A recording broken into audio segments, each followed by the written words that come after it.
Viral ngayon ang isang Facebook post na nagsasabing papatawan ng 20% na buwis ang mga savings sa bangko. Kumahan ito ang mahigit 50,000 comments at halos 260,000 shares. Target na maraming batiko si Finance Secretary Ralph Recto. Pero nilinaw ng Department of Finance na ang 20% na buwis ay sa kinikitang interes lamang, hindi sa buong halaga ng deposito. Halimbawa, kung may deposito kang 100,000 pesos sa bangko na may 2% interest rate, kikita ka ng 2,000 pesos sa loob ng isang taon. Ibabawas dito ang 20% na buwis o 400 pesos. Kaya ang net interest ay magiging 1,600 pesos na lamang. Pero ayon kay dating Press Secretary Trixie Cruz Angeles, kulang pa rin ang paliwanag ng gobyerno. Dahil huli na ang paliwanag, lumaganap na ang takot at kalituhan sa publiko. Dagdag pa ni Cruz Angeles, itong epekto kung hindi maagap ang gobyerno sa pagbibigay linaw sa mga usaping direktang tumatama sa mga Pilipino. Lalo na kung ang tinamaan ay savings, ipon na pinagpaguran ng marami sa mahabang panahon. Gate ang dating opisyal na ito ang nangyayari kung may information gap sa pamahalaan. Kapag walang malinaw na tugon mula sa mga opisyal, sa social media na lang kumukuha ng impormasyon ang publiko. Announced ni Finance Secretary Ralph Recto ukol doon sa 20% ibabawas na buwis doon sa kita, ang tawag nila interest, passive investment sa mga perang naka-time deposit sa mga bangko. Sabi ng ibang mga depositor, kung gano'n na niya, babawin na lang namin ang aming pera sa bangko at mag-aalkansya na lang kami. Ba't pa namin dalagay sa bangko, babawasan pa rin nila ang kita? So, ito ang pinakatamad na gawain ng pagre-raise ng yung Pondo. ang dalindakpin na nandun na sa palaisdaan ni Nelson. Hindi na ako maghihibat. Pupunta pa ako sa Scarborough Shoal. Makikipag-away pa ako sa mga kung sinong kalabang ko doon. Samantalang yung pispa, punong-puno ng tilapia yan. Sasalukin ko na lang. Katamaran yun. Laos, Republic. Ba't yan ang ginagamit nung ay puro corrupt din yan Ang gamitin mo yung Singapore, halimbawa. Hindi ko naman sinasabing walang corruption sa Singapore. Yun siguro yung template. Singapore, 28% ng GDP. Boss, 25 ka lang, okay na kami. Kasi kesa sa may tataas mo. Yan. Sa panahon ito pa naman, pinapaalis ko yung VAT. Opo, ba't sa kuryente? Ba't sa sale ng kuryente? Yung sa petrolyo. Sasabihin sa akin ni Secretary Recto. Sasabihin sa akin ni Miss Vilma Santos. Nako. Na magso-shoulder ng 20%. Ang ibig ko sana mangyari, yung 20% kung hindi tayo makaliligtas doon, i-distribute mo doon sa tatlo. Kasi kumita din yung bangko, kumita din yung Kumita ka, ikaw ang bangko. Ikaw kumikita ka. Bakit ikaw lahat ang magso-shoulder? Tama? Oo. Diba? Kasi, nung ikaw ay puntahan ng bangko, pumirma ka, wala man sinasabi na itatax ka ng 20. Lalo na nung yung panahon na sinasabi ko, na si Kim Inares ang tumira niya. Bakit bigla, para kang namimirata Ukol dun sa ini-announce ni Finance Secretary Ralph Recto, ukol dun sa 20% ibabawas na buwis doon sa kita, ang tawag nila interest, passive investment sa mga perang naka-time deposit sa mga bangko. Sabi ng ibang mga depositor, kung gano'n na niya, babawin na lang namin ang aming pera sa bangko at mag-aalkansya na lang kami. Ba't pa namin dalagay sa bangko, babawasan pa rin nila ang kita? So, sino tinatanong mo ngayon? Kayo po, Sen, gusto nilang makita, ito ba pagdating ba yun ni Sen Marcoleta sa Senado, pwede ba nilang reviewin ang panukalang ang batas na ito sapagkat may kinukota niyang batas na Recto na kaya nila ito ginawa, nagpapatupad lamang daw po sila ng batas, Sen. Sige. Nelson, ikaw muna bago sige. Nelson, banatan mo. Wala tayong magagawa dyan. Batas yan. Kailangan yan, i-repeal natin. Hindi nga, nagpapanukala pa lang, wala ka pang i-repeal, nagpapanukala. May batas na po, sir. May batas daw po. Pinapatupad na po nila. Yung July 1. Anong batas? Yung 20%, kasi dati, ang buwis sa time deposit. Tinatanong mo, parang may batas ka mo na naman. Sabi daw po ni Senador Ralph Recto, meron ng batas na inaprobahan noon, ipinatutupad lang daw po nila ngayon. Yung may kinalaman doon sa 20%. Ang pagkakaalam ko, hindi batas yun Ipinatupad dyan panahon ni Kim Inares, panahon ni Pinoy. Okay. Pero check nyo kung maaaring magkamali ako. May bago, Sen. May bago.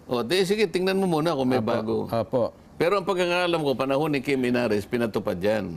Ganito yan Hindi naman yung principal na alam mo, ang savings mo, kunyari, ikaw na lang gawin Opo, natin opo, halimbawa kasi oo. si Nelson wala namang gasinong pera ito. Oo nga, wala Ikaw ang akong mayaman bangko. dito. Opo, halimbawa lang. Halimbawa.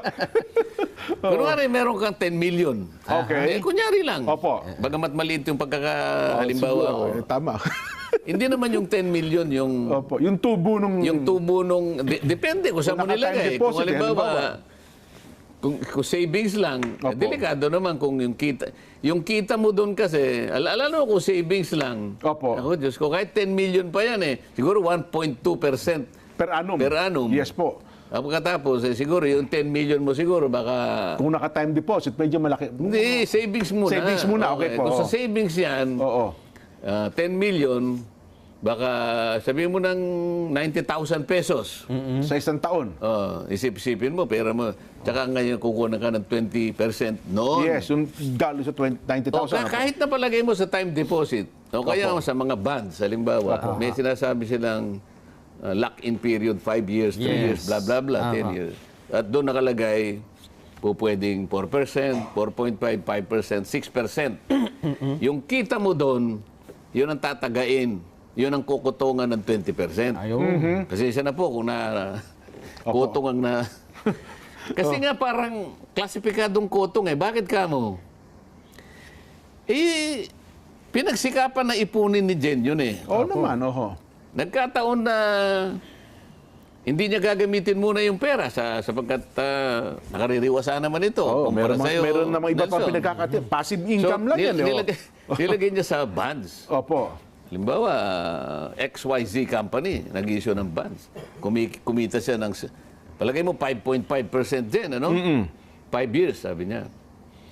O, di may monthly ka, palagay mo, sa 10 million mo, may monthly kang 150,000. Kunwari lang, di ko alam kung magkano yun. Yun ngayon ang itatax. Every 3 months, halimbawa, yung, yung yield mo, itatax ka ng 20%. Oho. Tingnan mo ang problema diyan na nakikita ko. Kapag nag-issue ng bond yung XYZ company, ang kasangkot diyan yung bangko, ang conduit yung bangko, di ba? Bangko, yes po. Oo. Tapos si Nelson, tapos merong depositor, Nelson, ikaw ang bangko, Opo. isang depositor. Ako depositor. So, bangko, depositor, at saka yung kumpanya na nag-issue ng bonds. Opo. Okay. Bakit ngayon, ikaw lang, sinong depositor? Ikaw, Ako po, oo. Bakit ikaw lang ang magso-shoulder ng 20%? Ang ibig ko sana mangyari, yung 20%, kung hindi tayo makaliligtas doon, Oo. i-distribute mo doon sa tatlo. Kasi kumita din yung bangko, kumita din yung Kumita ka, ikaw ang bangko. Oo. Ikaw kumikita ka. Oo. Bakit ikaw lahat ang magso-shoulder? Tama? Oo nga, no? Oo nga, oo. Di ba? Kasi, nung ikaw ay puntahan ng bangko, pumirma ka, wala man sinasabi na itatax ka ng 20. Lalo na nung yung panahon na sinasabi ko na si Kim Inares ang tumira niya. Bakit bigla, para kang namimirata Bakit sa'yo ba ito? Ba't ba naman? Kasi sa nito meron daw ho kasing batas, July 1 na napirmahan. Ang title ng batas Capital Market Efficiency Promotion Act o CMEPA, Republic Act 12214. Yun daw po yung... Capital Market. Capital Market Efficiency Promotion Act, July 1, napirmahan daw po. At ang batas na ito ay magpapataw ng 20% tax sa interest sa lahat ng uri ng passive income mula sa iba't ibang investment sa mga bangko. Kung ikaw ay mangingisda, Opo. si Nelson, merong maliit na fish pond. Opo. Mangingisda ka. Oo. Doon ka ba mangingisda sa fish pond niya? Ay, siyempre, hindi ko po pwede. Binaril ako ni Nelson. Kanya na yun, pumunta ka sa high seas. Oo, yun sa talaga, dagat ako punta ka sa pumunta. dagat. Oo. Doon ka Doon ako mangingisda. makipagsapalaran ka. Oo. Salubungin mo yung China at Opo. mga Vietnamese. Makipagsapalaran ka in open, in high seas. Yun. Pero kamo, kung ikaw ang BIR, Opo. puro katamaran naman ang ano niya. Gusto niyo makakuha kagad po ang inyong pupuntahan yung nandun na yung mga isda. Wag Nandun naman na, ganun. yun na nga po. Bakit sa tabi, capital market? Capital Market Efficiency Promotions Ang Act. layo naman sa pangalan lang. Oo. Capital ang pinag-uusapan, pero ang tinatarget mo yung kita, yung passive income. Oo. Di ba? Bakit hindi passive income? Passive income. Tax, ano, attack system. Halimbawa, Ako nga nung... ako, initially, yun ang masasabi ko dyan. Ayun. Pero dapat siguro ma-review ito sa pagpasok ng Kasi ang worry ng mga depositor ngayon ay baka magkaroon ho ito ng Worry ng bangko. yung sa Baka bangko. magalis. Kasi nakakahihina po ang banking system natin ito, Sen. Di ba? Baka magpahina po ito. Bakit hindi lumaban yung mga bangko? Kasi yung market nila ang delikado rito. Imbes na marami yung papasok sa, let's say, maski na treasury bills lang halimbawa. Opo. O kaya bonds. Ang dami yan eh. Marami. May debenture, may bla bla bla. Okay. Itatax mo naman pala. Kaya yung halimbawa, yung rate niya, halimbawa 4.5%, hindi na yun ang net eh. Sasabihin nila, 5.5 net, 4%. Hindi na yun ang net kasi alisin mo yung 20% eh. So sasabihin nung mag-invest, dadaling ko na lang sa Singapore. Wala namang ganun sa Singapore. Mas maganda pa nga po doon, pag nagkataon. So makikinabang ngayon yung ibang bansa. Lalo na kung malaki yung pera. Kasi nga kung ganyan ang gaya, ito ang pinakatamad na gawain ng pagre-raise ng yung Pondo. ang dalindakpin na nandun na sa palaisdaan ni Nelson eh. Hindi na ako maghihibat. Pupunta pa ako sa Scarborough Shoal. Makikipag-away pa ako sa mga kung sinong kalabang ko doon. Samantalang yung pispa, punong-puno ng tilapia yan. Sasalukin ko na lang. Katamaran yun. Ano ba ito? Ipare-review siguro ito, Sen. Kasi alam niyo naman. Marami ding mga netizens ang nagrereklamo. Nagrereklamo eh. Opo. Dapat siguro, Sen, ako na magrekomenda sa inyo. Baka pwedeng ipa-review niyo po itong batas na ito, si MEPA Law. Gawin natin sinipa na ito. Ako nga rekomendasyon ko ito, di ba, nung Friday, Nelson? Ang ako lang rekomendasyon ko, gawin natin, dagdagan na natin sa ng 20% efficiency ang tax, ang pangungulekta ng Dapat BIR. baligtad eh. Oo, di ba? Wag yun ang, kasi nga gusto nila yung madali eh. Oo. Ang dali naman na itaas mo yung tax efficiency, di ba? Opo, yung pangungulekta ng reviewin natin yung tax effort ng government. Yan naman, may ratio yan eh. Let's say 15% ng GDP. Opo. Mapatunayan mo halimbawa, boss, ang Pilipinas on par. Tingnan mo ang Vietnam. Vietnam 14.9% lang. Yung kanyang efficiency effort sa collection. Tingnan mo kanyang Cambodia. Di ba? 12% lang. Pero pag sinabi mo, tingnan mo kanya yung Laos, Republic. Ba't yan ang ginagamit nung puro corrupt din yan eh. Ang gamitin mo yung Singapore, halimbawa. Hindi ko naman sinasabing walang corruption sa Singapore. Yun siguro yung template. Singapore, 28% ng GDP. Boss, 25 ka lang, okay na kami. Kasi kesa sa 50. May tataas mo. Yan. Sa panahon ito pa naman, pinapaalis ko yung VAT. Opo, yung bat sa kuryente. Yung bat sa sale ng kuryente.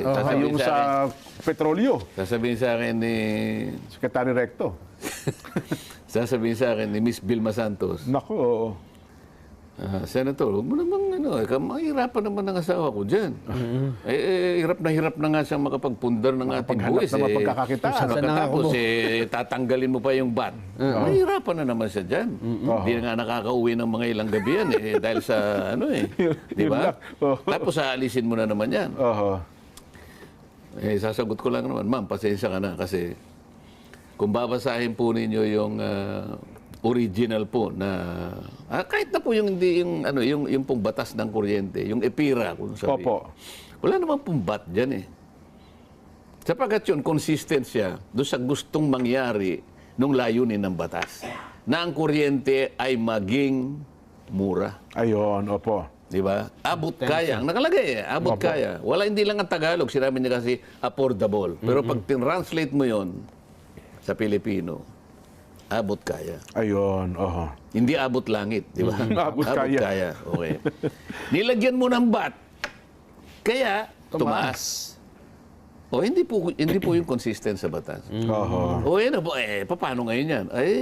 Pakisabi niyo po kay Secretary Recto na umisip po siya ng ibang paraan. Baka Marami naman na meron. pong Marami pa. paraan eh. Marami pa. Oh.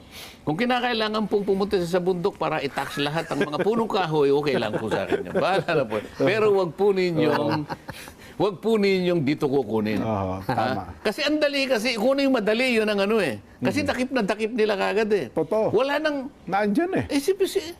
Oo. ayaw ba nyo magbaka sakali? Kasi kung sa gubat, may kalabang, may ahas dyan. Opo. May makang ano, tsaka mabilis yung ano dyan eh. Hindi mo basta mahuhuli yan eh. Opo. Eh pupunta siya sa palaisdaan ni Nelson. Nako, ando. Eh, yung mga bagos sa tilapia, isasalukin mo lang na gano'n eh. Walang ka-effort eh. Nako. Kaya nga ako, sabi ko, yung tax effort, taasan lang Ako yan eh. Opo. Oo. At saka yung kanyang butihing may bahay. Ito na po ang ating Vox Populi. Ano nang dapat bigyang atensyon ng Senado?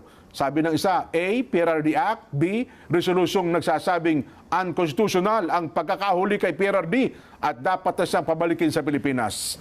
Ang mga reaksyon, B, yung resolusyon ni Sen. Dante Marcoleta, the best. Kita mo na, Pablo ng Antipolo. B, yung dalawang resolusyon ang dapat pong unahin ng Senado, Nestor and De Las Anas, Bonggao Tawi-Tawi. B, yung dalawang resolusyon po ang dapat unahin, Romel Nipay ng Pasay City. B, resolusyon po ni Kong Dante, Senador na po Marcoleta, Rezen Quintana, Quezon City. B, saluto Senator Marcoleta, hopes siya na ang maging Senate President. Ba, Sheila Hisman, Sydney, Australia. B, doon tayo sa mas maraming makikinabang, kaya doon tayo sa magpinsan, Alexander Jose ng QC. Gusto mo yun? Magpisan nga naman. B, ang resolusyon po ni San Dante Levy ng Rizal. B, yung resolusyon ni Senador Marcoleta ang makakatulong para makauwi si PRRD. Illegal pong pagkakaresto kasi sa kanya.